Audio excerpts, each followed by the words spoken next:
दोस्तों आज हम 2007 में आई थ्रिलर ड्रामा फिल्म 7 डेज की स्टोरी ब्रीफ में सुनेंगे। ये फिल्म यूजी नाम की एक क्रिमिनल लॉयर की कहानी है जो अपनी बेटी योंग की जान बचाने के लिए एक रेपिस्ट और मर्डरर को जेल से बाहर निकालती है। इस फिल्म को IMDb पर मिले हैं 6.8 स्टार्स और 84% गूगल यूजर्स ने इस फिल्म को लाइक किया है। फिल्म की शुरुआत एक फ़ोन कॉल से होती है जिसे रिसीव करने के लिए यूजी नाम की लड़की भागती हुई आती है। यूजी प्रोफेशनली एक क्रिमिनल लॉयर है जिसने आज तक कोई केस नहीं हारा था। जैसे ही वो कॉल रिसीव करती है, कॉल डिस्कनेक्ट होता है और उस फ़ोन के पास ही एक छोटी बच्ची की फ़ोटो होती है जिसे वो देखकर रोने लगती है। सीन अब पास्ट में एक कोर्ट रूम में आती है जहां यूजी अपने डिफेंडेंट का केस जीत चुकी थी और वो जाते जाते अपने क्लाइंट को कोर्ट एविडेंस देती है। अगले दिन यूजी की बेटी योंग के स्कूल में एक स्पोर्ट्स इवेंट होता है जिसमें योंग और यूजी रनिंग रेस में पार्टिसिपेट करते हैं। योंग के फर्स्ट लैप के बाद यूजी अपना सेकेंड लैप फिनिश करके आसपास अपनी बेटी को ढूंढने लगती है। वो पूरा इवेंट ग्राउंड छान मारती है बट उसकी बेटी कहीं नहीं होती। सीन अब यूजी के घर कुछ पुलिस ऑफिसर्स पर आती हैं। वहाँ फ़ोन टैपिंग और सर्वेलेंस इक्विपमेंट्स के साथ ऑफिसर्स रेडी होते हैं। कुछ ही देर में किडनैपर का कॉल आता है। वो उसे एक जगह बुलाता है और पुलिस से पीछा छुड़ाने की बात करता है। अगले दिन यूजी अपने घर पर अपनी बेटी की मेमोरीज रिकलेक्ट कर रही होती हैं। तभी उसे किडनैपर का फिर से कॉल आता है। वो उसे अपना ईमेल चेक करने बोलता है और किडनैपर के कहने पर वो अपने घर से पुलिस को जाने बोलती है, ये बोलकर कि योंग उसकी ग्रैंडमदर के घर है। किडनैपर फ़ोन पर बोलता है कि उसने बेस्ट लॉयर की बेटी को पैसों के लिए किडनैप नहीं किया बल्कि किसी को डेथ सेंटेंस से बाहर निकालने के लिए किडनैप किया है, जिसका 4 दिन बाद ट्रायल शुरू होने वाला है। अगर वो उसे बाहर नहीं निकाल पाई तो वो अपनी बेटी से कभी मिल नहीं पाएगी। उसी रात यूजी अपने एम्प्लॉय को कॉल करके सीजे केस की सारी डिटेल्स निकालने बोलती है। ऑफिस पहुंचकर उसका एम्प्लॉय उसे केस की डिटेल्स दे रहा होता है कि कुछ टाइम पहले HJ नाम की एक लड़की का रेप और मर्डर हुआ था और 2 दिन में ही पुलिस ने एक सस्पेक्ट को अरेस्ट किया था जिसका ब्लड सैंपल, फिंगरप्रिंट्स और फुटप्रिंट्स क्राइम सीन पर मौजूद थे और कोर्ट ने उसे फांसी की सज़ा सुनाई थी। उस मर्डरर ने फिर से केस रीओपन की रिक्वेस्ट की है जो 4 दिन बाद शुरू होने वाला है।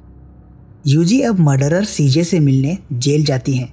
वो वहाँ यूजी के सामने गिड़गिड़ाता हुआ बोलता है कि उसे किसी भी तरह बचा लो, उसने किसी का मर्डर नहीं किया, वो जीना चाहता है। कुछ टाइम बाद यूजी फिर से सीजे से मिलने जेल जाती है।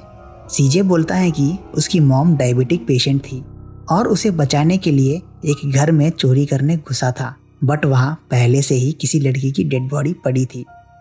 यूजी अपने एक पुलिस ऑफिसर फ्रेंड सॉन्ग से मिलकर पोस्टमार्टम रिपोर्ट निकलवाती हैं। सॉन्ग और यूजी रेस्टोरेंट में उस डॉक्टर से मिलते हैं जिसने HJ का पोस्टमार्टम किया था। वहाँ डॉक्टर बोलता है कि क्राइम सीन पर सीजे के फिंगरप्रिंट्स, फुटप्रिंट्स और ब्लड सैंपल्स था बट बॉडी पर किसी भी इंसान का कोई सैंपल नहीं था। बॉडी को किसी केमिकल या अल्कोहल से धोया गया था। अगर बॉडी को क्लीन किया था तो क्राइम सीन पर से उसने अपने मार्क्स क्यों नहीं हटाए। तभी यूजी को किडनैपर का कॉल आता है। वो रेस्टोरेंट से बाहर निकलकर बात करती है। वो उसे उसकी बेटी की इन्फॉर्मेशन देता है और बोलता है कि उसके साथ जो आदमी आया है वो डॉक्टर से आर्ग्यूमेंट्स कर रहा है, जिससे यूजी घबराकर वापस अंदर जाकर आसपास देखने लगती है। वो सोचती है कि किडनैपर शायद उसके टेबल के आसपास ही बैठा था। उसे पास के टेबल पर खाने की प्लेट दिखती है बट उस टेबल पर कोई नहीं होता।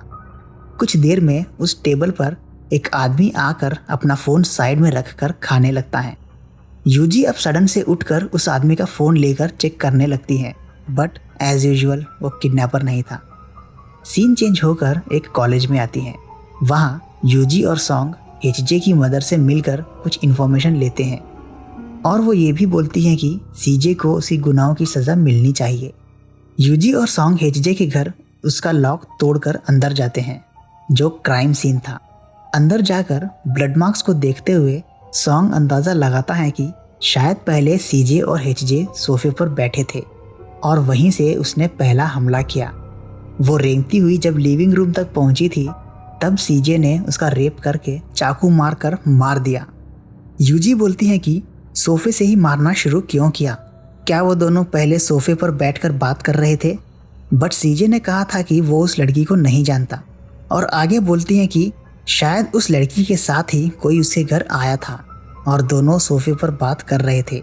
शायद उसके बाद मर्डरर ने उसे मारा, रेप करने के बाद अल्कोहल से धोकर बॉडी से एविडेंस रिमूव किए और शायद उसके बाद सीजे उस घर में चोरी के लिए घुसा था, जिस वजह से घर में कई जगहों पर उसके फिंगरप्रिंट्स और फुटप्रिंट्स थे।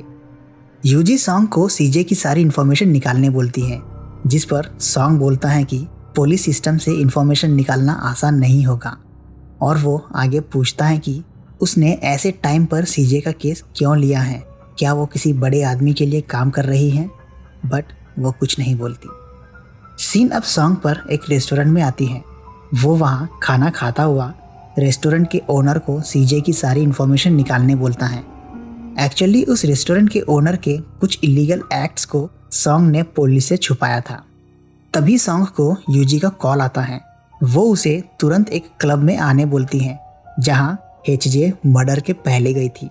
वो बोलती है कि क्लब में उसे एक बैंड मेंबर मिला है जिसने एचजे के साथ एक आदमी को देखा था जो शायद उसके साथ उसके घर गया हो। क्लब में जाकर थोड़ी लड़ाई होती है और उन्हें वो बैंड मेंबर भी मिल जाता है। वो बोलता है कि कोई अमेरिका से आया था जिसके साथ एचजे रहा करती थी। तभी यूजी को एक कॉल आता है और वो वहाँ से भागने लगती है। ये देखकर सॉन्ग थोड़ा परेशान होता है। यूजी को किडनैपर का कॉल आया था। वो बोलता है कि योंग की सांसें नहीं चल रही, शायद उसे कुछ हुआ है। वो उसे एक एड्रेस देकर वहाँ मेडिसिन्स रखने बोलता है। एक्चुअल में योंग को कुछ चीज़ों से एलर्जी होती है। यूजी वहाँ से अपने घर जाती है और योंग की मेडिसिन्स लेकर किडनैपर के बताए गए एड्रेस पर रख देती है। जैसे ही यूजी वापस अपनी कार में आती है, पीछे सॉन्ग छुपा होता है। वो योंग के किडनैपिंग की बात सुनकर नाराज होता हुआ बोलता है कि योंग कभी कभी उसे कॉल किया करती थी। वो रोलर कोस्टर पर बैठना चाहती थी। उसके सारे फ्रेंड्स उस पर बैठ चुके हैं सिवाय उसके, क्योंकि उसकी मॉम हमेशा काम में बिजी रहती हैं। यहाँ से सॉन्ग अब सीजे के आसपास के लोगों की डिटेल्स निकालने लगता है। उसका मानना था कि सीजे के आसपास के लोगों में से ही किसी ने योंग की किडनैपिंग की है और यूजी फिर से एचजे के घर जाकर उसके कंप्यूटर में फ़ोटोज़ चेक करती है, जिसमें उसके अमेरिकन बॉयफ्रेंड की भी फ़ोटो थी।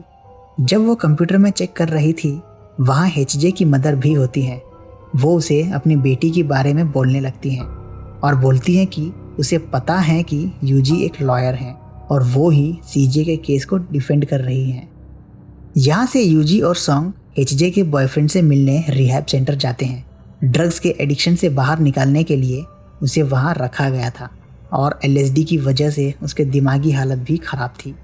वो रिकॉर्डिंग की आवाज़ से परेशान होकर यूजी पर हमला कर देता है और चुपके से यूजी की पॉकेट में एक नोट रख देता है जिस पर लिखा होता है कि उसे पता है कि एचजे को किसने मारा है।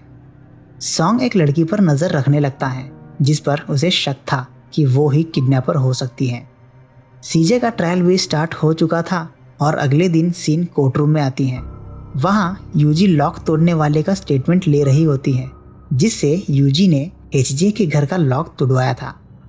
वो बोलता है कि उसके घर का लॉक तोड़ना आसान नहीं था क्योंकि वो लेटेस्ट इम्पोर्टेड लॉक था, इसीलिए उसने पूरे लॉक को काट कर दरवाज़ा तोड़ा था।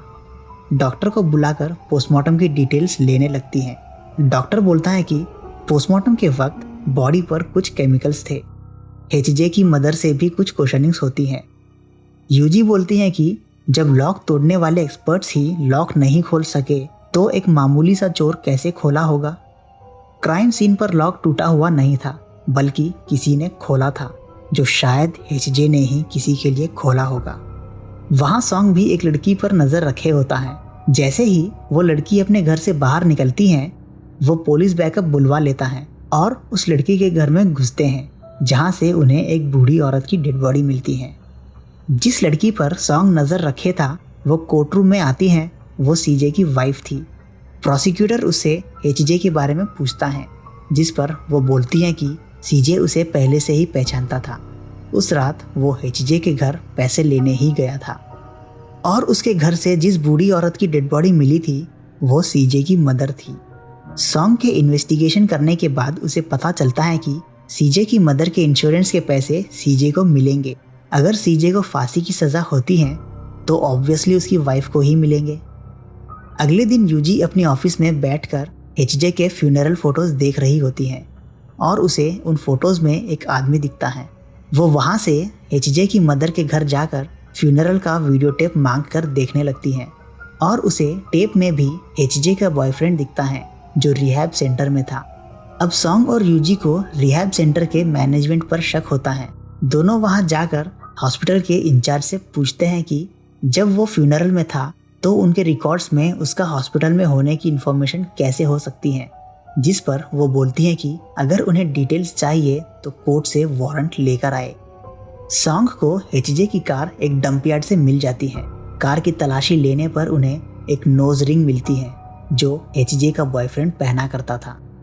यूजी जब अपने घर पहुंचती हैं वहां पहले से ही एक बिजनेसमैन और उसका पुराना क्लाइंट चांगू बैठे होते हैं जिसका केस फिल्म की शुरुआत में जीता था।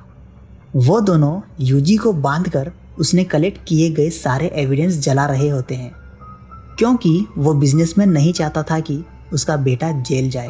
तभी सॉन्ग यूजी के फ़ोन पर मैसेज छोड़ता है कि एक आई विटनेस है जिसने एचजे के साथ उसके बॉयफ्रेंड को देखा था।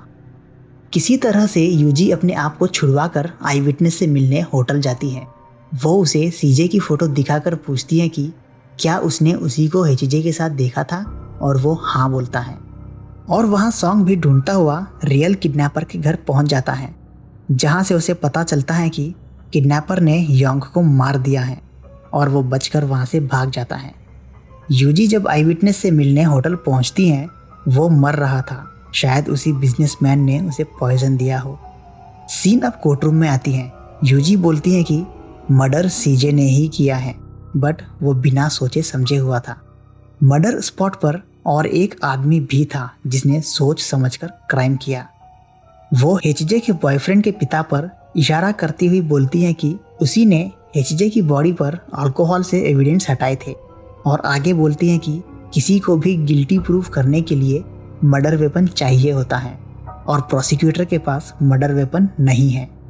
तभी वहाँ चांगू आकर जज के सामने एक रिकॉर्डेड टेप प्ले करता है जिसमें एचजे के बॉयफ्रेंड के पिता की रिकॉर्डेड वॉइस थी। ये तब की थी जब वो दोनों यूजी के घर उसे बांधकर एविडेंस जला रहे थे। चांगू जाते जाते यूजी को अपनी पुरानी बात याद दिलाता है। अपना केस जीतने के बाद उसने यूजी को प्रॉमिस किया था कि वो उसका कर्ज ज़रूर उतारेगा। रिकॉर्डेड टेप सुनकर सीजे को फ्री कर दिया जाता है और एचजे के बॉयफ्रेंड और उसके पिता को अरेस्ट कर लिया जाता है। सीन अब एक एम्प्टी फील्ड पर आती है जहां यूजी, सॉन्ग और कुछ पुलिस ऑफिसर्स योंग को ढूंढ रहे होते हैं। वहां से उन्हें एक बैग मिलता है जिसके अंदर योंग बेहोशी की हालत में होती है। जैसे ही उसे होश आता है वो रोती हुई अपनी माँ को गले लगा लेती है। सीजे भी फ्री था। वो पार्किंग में उसी आदमी से मिलने आता है जिसने योंग को किडनैप किया था। वो आदमी सीजे को गाड़ी से टक्कर मारकर उसे उठाकर कैद करके उसके दोनों पैरों को तोड़ देता है। सीजे को जेल से निकालने के लिए उसने काफ़ी सारे गुनाह किए हैं। नन्ही सी बच्ची को काफ़ी कुछ सहना पड़ा था। उसकी वजह से उसने एक माँ को अपनी बच्ची से दूर रखा था। सीजे को सिर्फ फांसी की सज़ा काफ़ी नहीं है। तभी वहाँ एक औरत की परछाई आती है और वो सीजे को जलाकर मार देती है। सीन अब यूजी पर आती हैं। वो एचजे की मदर के साथ होती हैं और तभी योंग एक ड्राइंग लेकर अपनी मॉम को दिखाने आती हैं जो उसने बनाया था। वो एक छोटे बच्चे की स्कल्पचर की ड्राइंग होती है। जब वो उस स्कल्पचर को देखती हैं उसका एक हाथ नहीं होता। यहाँ उसे याद आता है कि जब वो सीजे का केस लड़ रही थी तब उसे एक हाथ भेजा गया था, ये बोलकर कि अगली बार उसकी बेटी का हाथ होगा। और तभी वहाँ सॉन्ग कुछ पुलिस ऑफिसर्स के साथ आकर एचजे की मदर को अरेस्ट कर लिया जाता है। उसी ने सीजे को जेल से बाहर निकलवाया, उसी ने सीजे को जलाया और उसी ने योंग की किडनैपिंग की थी और मर्डर वेपन भी उसी के पास होता है। वो अपनी बेटी के कातिल को अपने हाथों से मारना चाहती थी और फिल्म यहीं एंड हो जाती है। और आज के वीडियो में बस इतना ही। अगर आज का एपिसोड आपको पसंद आया हो तो लाइक करके कमेंट सेक्शन में ज़रूर बताइएगा। सब्सक्राइब भी करें, क्योंकि अब से वीकली 3 वीडियोस लाने की पूरी कोशिश की जाएगी। मैं फिर मिलूँगा आपसे अपनी अगली वीडियो में।